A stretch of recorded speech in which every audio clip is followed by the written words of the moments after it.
નમસ્કાર દર્શક મિત્રો, અમારી ચેનલમાં આપનું ફરી એકવાર હાર્દિક સ્વાગત છે. મિત્રો, પિતૃપક્ષમાં આ વસ્તુઓને ક્યારેય ન ખાવી જોઈએ. આ વર્ષે પિતૃપક્ષ 18 સપ્ટેમ્બર 2024ને બુધવારથી શરૂ થઈ ગયો છે અને 2 ઓક્ટોબરે સમાપ્ત થશે. હિન્દુ પંચાંગ અનુસાર પિતૃપક્ષ એટલે કે શ્રાદ્ધ ભાદરવા મહિનાની પૂર્ણિમાથી શરૂ થાય છે અને જે ભાદરવી અમાસના દિવસે સમાપ્ત થાય છે. પિતૃપક્ષમાં દરેક લોકોએ કેટલી સાવચેતી રાખવી જોઈએ? પિતૃપક્ષના 16 દિવસ કોઈ પણ શુભ કે માંગલિક કાર્ય કરવામાં આવતું નથી. પિતૃપક્ષના ઘણા નિયમો શાસ્ત્રોમાં જણાવવામાં આવ્યા છે. જો તે નિયમોનું પાલન ન કરવામાં આવે તો તે પિતૃદોષનું કારણ બને છે. પિતૃદેવ નારાજ થઈ શકે છે.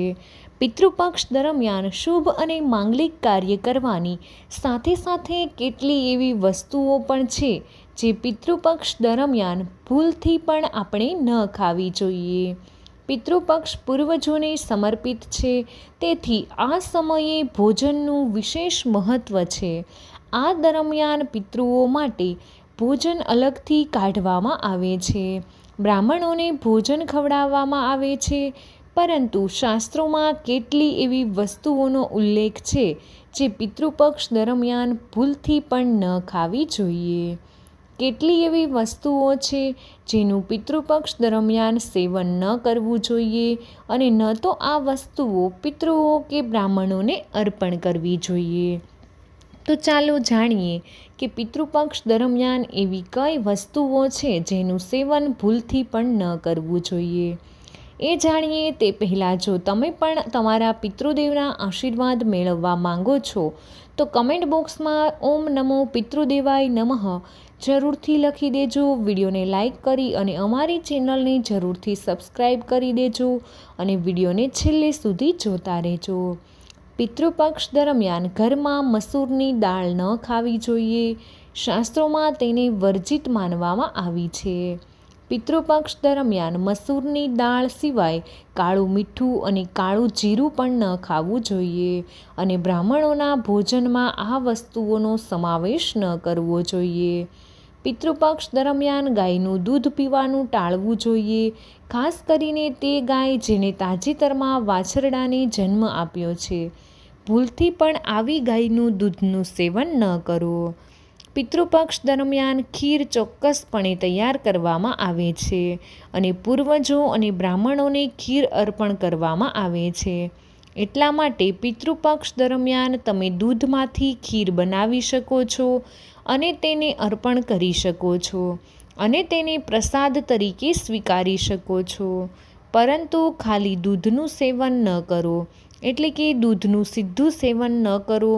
શ્રાદ્ધ પક્ષ દરમિયાન પિતૃઓના ભોજનમાં લીંબુ નાખવામાં આવતું નથી. તમારા ભોજનમાં તમે લીંબુનું સેવન કરી શકો છો, પરંતુ પિતૃઓના ભોજનમાં અને બ્રાહ્મણોના ભોજનમાં લીંબુ ન નાખવું જોઈએ. પિતૃપક્ષ દરમિયાન કઢી બનાવવી અને ખાવાની પણ મનાય છે. આનું તમારે ખાસ ધ્યાન રાખવાનું છે. પિતૃપક્ષ દરમિયાન કળથીની દાળનું સેવન ન કરવું જોઈએ. પિતૃપક્ષ દરમિયાન તો કોઈએ વાસી ભોજન પણ ન ખાવું જોઈએ, ન તો કોઈને ભોજન વાસી આપવું જોઈએ. જો કોઈ જરૂરિયાતમંદ વ્યક્તિ તમારા દરવાજે આવે તો તેને પણ વાસી ભોજન ન આપો. શાસ્ત્રોમાં કહેવામાં આવ્યું છે કે પિતૃપક્ષ દરમિયાન પિતૃઓ કોઈ પણ રૂપમાં દ્વાર પર આવે છે અને જો આવી સ્થિતિમાં તમે પિતૃઓને વાસી ભોજન આપો છો તો પિતૃદોષનો સામનો તમારે કરવો પડશે. તેથી તમે ખાસ ધ્યાન રાખો કે વાસી ખોરાક ન ખાઓ અને ન કોઈને આપો. પિતૃપક્ષ દરમિયાન ભૂલથી પણ ક્યારેય પાડોશી પાસેથી માંગીને ભોજન ન ખાવું જોઈએ. પિતૃપક્ષ દરમિયાન એવું કોઈ કાર્ય ન કરો જેનાથી આપણા પૂર્વજો નારાજ થઈ શકે. ધ્યાનમાં રાખો કે પિતૃપક્ષ દરમિયાન તમે તમારા પૂર્વજો માટે જે પણ ભોજન તૈયાર કરો છો, તમારે તે ભોજનમાં તલ અવશ્ય નાખવા જોઈએ. પિતૃપક્ષ દરમિયાન જે કોઈ પિતૃઓ માટે ભોજન બનાવે છે, બ્રાહ્મણોને ભોજન પીરસે છે, પંચબલી અર્પણ કરો, પૂર્વજોના નામ પર કોઈ જરૂરિયાતમંદ વ્યક્તિને ભોજન આપે છે તેણે ભોજનમાં થોડા કાળા તલ અવશ્ય નાખવા જોઈએ. શાસ્ત્રો અનુસાર જે અન્નમાં કાળા તલ હોય છે તે પિતૃઓ દ્વારા સ્વીકારવામાં આવે છે, પરંતુ જે ભોજનમાં કાળા તલ ન હોય તો તે ભૂત પ્રેત ગ્રહણ કરે છે. એટલા માટે આ વાતનું ખાસ તમારે ધ્યાન રાખવાનું છે. તમારે તમારા પૂર્વજોને તેમના ભોજનમાં કાળા તલ ઉમેરીને જ અર્પણ કરવું જોઈએ. કાળા તલ શ્રાદ્ધ ભોજનને ભૂત અને પિશાચથી બચાવે છે. એટલા માટે આ વાતનું ખાસ ધ્યાન રાખો. ગરુડ પુરાણ અનુસાર તમારે તમારા પૂર્વજો માટે કઈ કઈ વાનગીઓ તૈયાર કરવી જોઈએ? તો સૌથી પહેલી વાનગી છે દૂધ અને ખાંડની બનેલી ખીર. જો તમે પૂર્વજો માટે બધી વાનગીઓ બનાવી શકતા નથી તો પૂર્વજોને સંતુષ્ટ કરવા માટે તમારે દૂધ અને ખાંડની ખીર બનાવવી જોઈએ. તેઓ આ વાનગીથી સૌથી વધુ આનંદ મેળવે છે અને તે તમારા ઉપર ખૂબ જ પ્રસન્ન થાય છે. બીજી વસ્તુ છે શુદ્ધ ઘીની રોટલી. શુદ્ધ ઘીમાંથી બનેલી રોટલી અવશ્ય બનાવો અને તમારા પૂર્વજોને યાદ કરીને એક રોટલી કાગડા માટે અને 2 નાની રોટલી બનાવી ગાય અને કૂતરાને ખવડાવો. આનાથી પૂર્વજો ગમે તે રૂપમાં પૃથ્વી પર હાજર હશે તેઓ સંતુષ્ટ થશે અને ચોક્કસ તમને આશીર્વાદ આપશે. હવે પછીની વસ્તુ છે પીળી મગની દાળ અને સફેદ અડદની દાળ છે. ગરુડ પુરાણમાં આ 2 કઠોળનો ઉલ્લેખ છે, જેમાં 2 કઠોળમાંથી બનેલી વાનગીઓ, પછી ભલે તે મીઠી હોય કે નમકીન, પિતૃઓ માટે તૈયાર કરવી જોઈએ. જો તમે આ દાળને તેમની શ્રાદ્ધ તિથિએ બનાવશો તો તે વધુ ફાયદાકારક છે. આ સિવાય જો પૂર્વજો માટે બટાકા, ઘઉંની પૂરી, મીઠો ગોળનો રોટલો, મીઠા કેસરવાળા ભાત, કાળા ચણા અને ચણાની વસ્તુઓ તૈયાર કરવામાં આવે તો પૂર્વજો પ્રસન્ન થઈને તેનો સ્વીકાર કરે છે. તો ચાલો હવે જાણીએ કે પિતૃપક્ષમાં ભોજન કેવી રીતે બનાવવું. જેમ આપણે ભગવાનને ભોગ અર્પણ કરીએ છીએ તે સમયે તેને ચાખતા કે એઠું કરતા નથી, તેવી જ રીતે આપણે આપણા પૂર્વજોને ભોજન અર્પણ કરતાં પહેલાં ચાખવું જોઈએ નહીં. ભોજન બનાવતા પહેલાં તમારે સંપૂર્ણપણે શુદ્ધ થવું જોઈએ. તમારે સ્નાન વિના પિતૃભોજન બનાવવું જોઈએ નહીં. અને જે સ્ત્રીને માસિક ધર્મ આવે છે તેણે પણ પિતૃનું ભોજન બનાવવું જોઈએ નહીં. પિતૃભોજન બનાવવા માટે સૌથી પહેલાં ગંગાજળનો છંટકાવ કરીને રસોડું સાફ કરવું જોઈએ. જો ગંગાજળ ઉપલબ્ધ ન હોય તો સામાન્ય પાણી છાંટીને રસોડું સાફ કરવું જોઈએ અને પછી જ ભોજન બનાવતા પહેલાં ઓમ પિતૃદેવાય નમઃ અથવા ઓમ વાસુદેવાય નમઃ મંત્રોચ્ચાર કરીને ભોજન બનાવવાની શરૂઆત કરવી જોઈએ. તો ચાલો હવે આપણે જાણીએ કે ભોજન ન બનાવવું જોઈએ. પિતૃપક્ષ દરમિયાન ભોજનમાં તામસિક વસ્તુનો ઉપયોગ ક્યારેય ન કરવો જોઈએ. માત્ર સ્વાસ્તિક ભોજન જ તૈયાર કરવું જોઈએ. માંસાહારી ખોરાક ક્યારેય ન બનાવવો જોઈએ. તામસિક વાનગીઓની સાથે ડુંગળી, આદુ અને લસણનો પણ શ્રાદ્ધ ભોજનમાં ઉપયોગ ન કરવો જોઈએ. ભોજનમાં આ વસ્તુનો ઉપયોગ કરીને પૂર્વજો ખોરાકનું સેવન કરી શકતા નથી અને તેઓ ભૂખ્યા પેટે પિતૃલોકમાં પાછા ચાલ્યા જાય છે. માટે તમારે એકદમ સાત્વિક જ ભોજન બનાવવું જોઈએ. પૂર્વજોના ભોજનમાં વધુ પડતા તેજ મસાલાનો ઉપયોગ પણ ન કરશો. ભોજન શક્ય તેટલું મીઠું અને સાત્વિક બનાવવું જોઈએ, જેથી કરીને પિતૃઓ તેને સરળતાથી સ્વીકારી શકે. આ સૌથી મહત્ત્વની બાબત છે જે અમે તમને કહેવા માંગીએ છીએ. આપણે પિતૃઓને ભોજન તો પીરસી દઈએ છીએ અથવા તો તેના ભોગ પિતૃઓના ફોટા સામે અર્પણ કરી દઈએ છીએ અથવા તો ગાય અને કૂતરાને પણ ખવડાવીએ છીએ, પરંતુ આપણે ભોજન સાથે જળ આપવાનું ભૂલી જઈએ છીએ.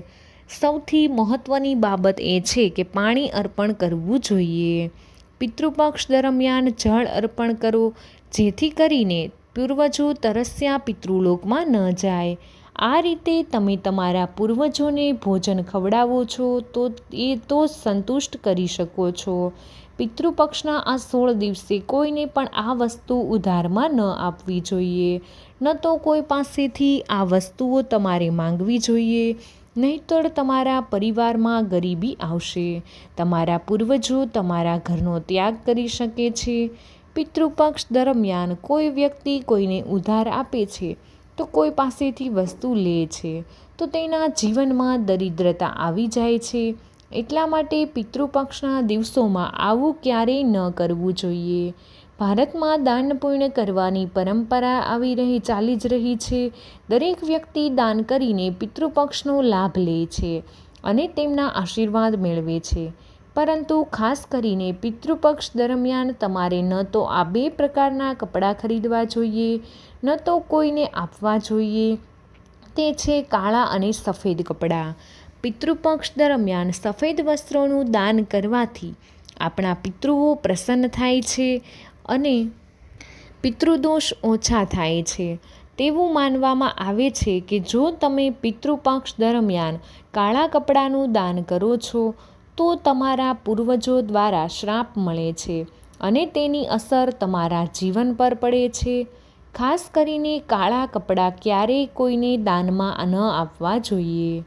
આ દિવસે ફાટેલા કપડાં પણ દાનમાં ન આપવા જોઈએ. એવી માન્યતા છે કે જો તમે આમ કરો છો તો વ્યક્તિના જીવનમાં ગરીબી આવે છે અને રાહુ દોષની અસર થાય છે અને સાથે જ આપણા પૂર્વજો આપણાથી નારાજ થવા લાગે છે. તેથી તમારે આ વાતનું ધ્યાન રાખવું જોઈએ. તમારા પૂર્વજો સંબંધિત ધન કે કોઈ પણ પ્રકારની વસ્તુ તમે કોઈ પણ વ્યક્તિને ન આપો. જેમ કે આપણા વડીલો દ્વારા આપવામાં આવેલા કોઈ પણ ચાંદીના સિક્કા અથવા આશીર્વાદ તરીકે આપવામાં આવેલા ધાર્મિક વસ્તુઓ કે કોઈ પણ કિંમતી વસ્તુઓ, ભગવાન સંબંધિત કોઈ પણ પ્રકારનું પ્રતીક અને પૂજાની સામગ્રી તમારે ભૂલથી પણ ક્યારેય કોઈને ઉધાર કે દાનમાં આ વસ્તુઓ ન આપવી જોઈએ. કારણ કે એવું માનવામાં આવે છે કે જો તમે આવી સામગ્રી અન્ય વ્યક્તિને આપો છો તો તમારા પૂર્વજો ગુસ્સે થઈ જાય છે અને વડીલો દ્વારા આપવામાં આવેલા આશીર્વાદ સમાપ્ત થઈ જાય છે. આનાથી પિતૃદોષ લાગે છે અને તમારા પૂર્વજો તમારા માટે જે કરવાના હતા તે તમે પ્રાપ્ત કરી શકતા નથી. તો સૌથી પહેલાં તમારે આ વાતનું ખાસ ધ્યાન રાખવું જોઈએ. વડીલો તરફથી આદરના ચિહ્ન તરીકે મળેલી કોઈ પણ વસ્તુ ક્યારેય કોઈને પણ આ રીતે આપવી જોઈએ નહીં. તેને હંમેશા કાળજીપૂર્વક રાખો. શ્રાદ્ધ પક્ષ દરમિયાન આપણે આપણા પૂર્વજોને તર્પણ કરીએ છીએ, પિંડનું દાન કરીએ છીએ અને ગંગામાં સ્નાન કરીએ છીએ વગેરે. પિતૃપક્ષ દરમિયાન ખાસ કરીને સફેદ વસ્તુઓ ચડાવવામાં આવે છે.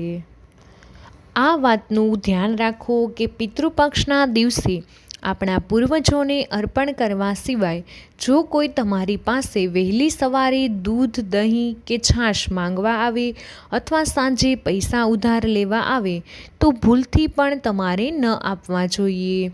જો તમે તમારા પૂર્વજોને અર્પણ કરવા સિવાય બીજું કંઈ કરો છો તો તમારા પૂર્વજો ગુસ્સે થઈ શકે છે. તમારા પૂર્વજોના ક્રોધનો સામનો કરવો પડશે. આટલા માટે પિતૃપક્ષ દરમિયાન કોઈ પણ વ્યવહાર ન કરવો જોઈએ. તેવી જ રીતે પિતૃપક્ષમાં ધન, સંપત્તિ સાથે જોડાયેલા છે. પિતૃપક્ષ દરમિયાન આપણા પૂર્વજો ભૌતિક રીતે પૃથ્વી પર આવે છે અને આપણા ઘરમાં તેમનું આગમન અને તેમના આશીર્વાદ સુખ અને સમૃદ્ધિમાં ફેરવાય છે.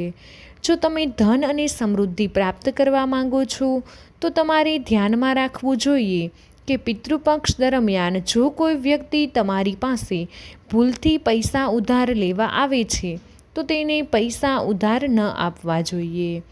અને આવી સ્થિતિમાં તમારે ઉધાર ન આપવું જોઈએ. બીજા પાસેથી ઉધાર ન માંગવા જોઈએ. એવી માન્યતા છે કે પિતૃપક્ષ દરમિયાન તમે જે પૈસા ઉછીના આપો છો અથવા લ્યો છો તો તે ક્યારેય પાછા આવતા નથી, પરંતુ આ સમયે આપનાર અને લેનાર બંને દેવામાં ડૂબી જાય છે. આનાથી પિતૃઓના શ્રાપ લાગે છે. પિતૃપક્ષમાં ચોખા સાથે કાળા તલ મિક્સ કરીને દાન કરવાથી પિતૃદોષ હંમેશા માટે દૂર થઈ જાય છે. આપણા પૂર્વજો ખુશ થાય છે. રોટલીમાં ગોળ અને થોડા કાળા તલ નાખીને ગાયને ખવડાવવાથી પિતૃદોષ કાયમ માટે દૂર થઈ જાય છે. તાંબાના વાસણમાં થોડું ગંગાજળ મિક્સ કરીને તેમાં થોડા તલ ઉમેરીને પીપળાના ઝાડના મૂળમાં ચડાવવાથી પિતૃદોષ કાયમ માટે દૂર થઈ જાય છે.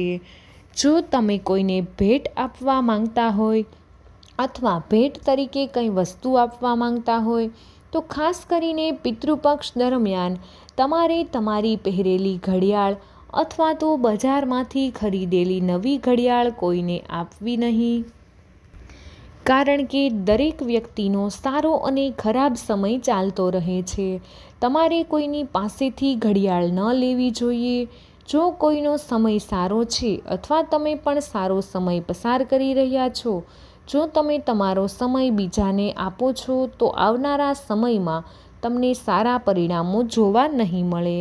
પિતૃપક્ષ દરમિયાન પતિ પત્નીએ અંતર જાળવવું જોઈએ, કારણ કે આ સમય દરમિયાન આપણા પૂર્વજો આપણા ઘરની અંદર આપણી આસપાસ હાજર હોય છે.